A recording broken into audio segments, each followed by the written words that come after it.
Hello and welcome back to my channel. First I want to apologize for not being able to get the video up yesterday. I was having some problems with both my PlayStation and my PC. So we're going to go over Thermite. He's an FBI attacking operator and his primary weapons come with the M1014 shotgun and the 5.56 XI assault rifle. His secondary weapons, the same as Ash's, are the M45 Moosok and the 5.7 USG handguns. His gadgets can be either 3 smoke grenades, 1 claymore, and his unique gadget is the Brimstone BC-3 exothermic charge.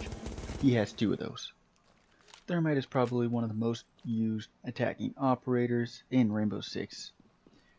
His exothermic charge is great to use in any situation. It can breach through reinforced walls and regular walls, windows, doors, anything. Because of his gadget, he's a very important character, especially when attacking in certain specific areas. Mostly in like garages or the basements where there's a lot of reinforcements going around. The operators that counter Thermite would be Mute and Bandit on the defense, being able to stop or destroy his exothermic charge when they touch a reinforcement wall. First, we're going to go over the M1014 shotgun and the M45 Moosok. The M1014 shotgun has a 32 damage, it's a semi-automatic weapon, and it has 50 mobility and an 8 round capacity. If you look over at the recoil pattern, it's pretty erratic. I mean, it almost just goes straight up, but that burst radius is pretty wide. If they're in your crosshairs, you're going to hit them depending on the range. With the shotgun, you can't exactly hit somebody from about medium to long ranges. You have to make sure that they're within the short to maybe some medium. You should be able to get some hits. Though I have seen some crazy shots with shotguns. I mean, recently I got killed from a shotgun, and it was from house. And the defender was standing in the warehouse at that window, looking out the balcony. I was standing over at the bathroom windows. That's a pretty decent distance, and he got a kill shot on me with it. I was pretty amazed. And here's the M45 Moosok. I'm not going to go too in depth with it since we went over it just last week. I'll put a link down in the description of Ash's review.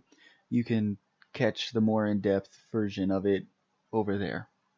So again, it has 47 damage, it's a semi-automatic weapon, 50 mobility, and it can hold 7 rounds, 8 if you include one that's in the chamber. And its recoil pattern is pretty erratic for a handgun. So enough of the talking of the weapons, let's go see him shoot.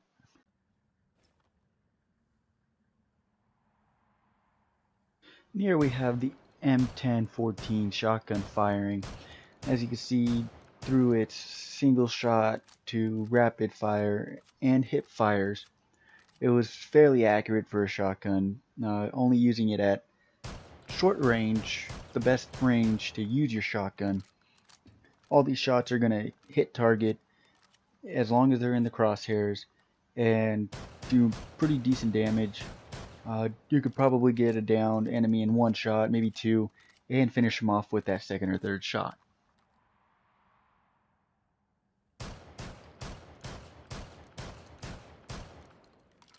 And here again is the M45 Moosok. I went a little bit more in depth with it during Ash's review. This time I'm just going to pretty much let you guys watch and look at it again. It's pretty inaccurate. I mean, it can be accurate if you do slow, methodical shots with it. Other than that, it does have a pretty good recoil on it, so be careful of how fast you fire. Maybe aim a little lower, start at the torso area. You should work your way up to about head level by the end of your fires. And here we have the 5.56 XI. It has 46 damage, a fire rate of 690, mobility of 50, and a capacity of 30 rounds, 31 if you include the one that could be in the chamber. It has 2 different fire types, fully automatic and semi-automatic. Preferably most use the fully automatic, and when they want to do burst shots, they just let a few rounds go, release trigger, and go back again. Its recoil pattern is pretty erratic. Going into the second, third, fourth, and fifth shots, you start to get up over your target's head. Unfortunately, with that, you have to be pretty good at controlling the fire pattern of it to control the recoil. My biggest issue with the 5.56 XI is its iron sights. The iron sights are very bulky, take up a lot of your screen, and sometimes if they quickly get out of your crosshairs, it could be difficult to see them, especially in a low lighted area like the basements on Oregon or really any basement at night.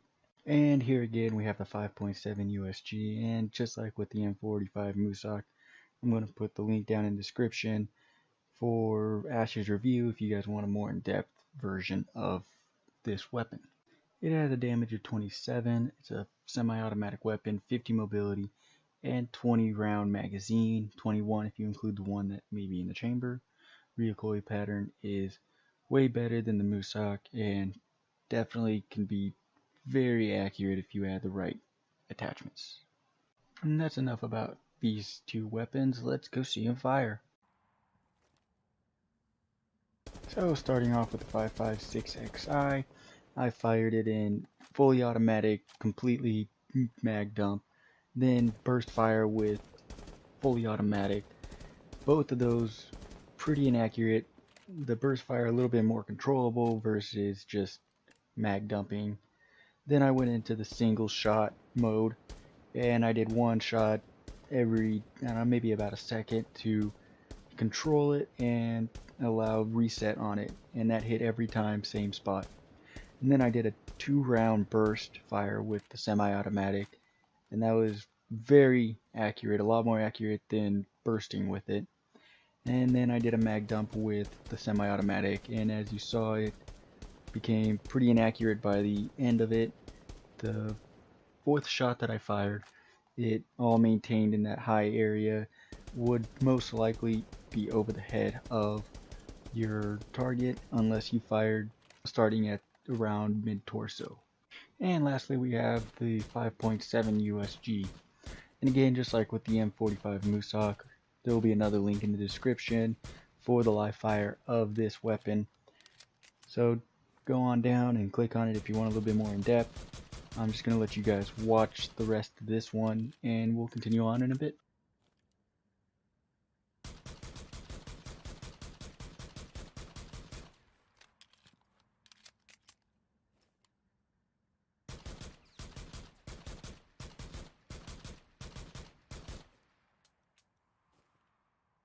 Before we get to the final overview of Thermite, I didn't really talk about his armor and speed. So he's got a 2 armor, 2 speed, fairly well rounded. He can get to his objective or where he needs to be pretty quickly. He can take a good amount of hits from anybody. He's a fairly loud operator. While he's running around, not as bad as say Blitz, Montaigne, or anybody else with 3 armor. But his exothermic charge definitely allows every defender to know where he's coming from, showing the exact wall that he's breaching from, along with a very loud explosion. Another thing I wanted to kind of touch on was his gadgets, his smoke grenades and claymore. His smoke grenades can really help out to maybe if you're going for bomb to plant the diffuser, you can throw a couple smoke grenades and plant while you're in there. Or maybe help out Glaz once you open up a wall for him to shoot through, pop some smoke so he doesn't have to waste all of his right away. Or maybe even just use them to get rid of the ADS systems inside. With Claymore on the other hand, he only has one of those, and it's a very valuable tool, especially when breaching on an area that you can get flanked. Maybe there's 1 or 2 ways. Him and Thatcher can place the Claymores on the doors, windows, whatever it is, to limit the possibility of a defender flanking him while he's breaching through a wall, or maybe after the breach and he's looking down in there to maybe pick off some unsuspecting defender.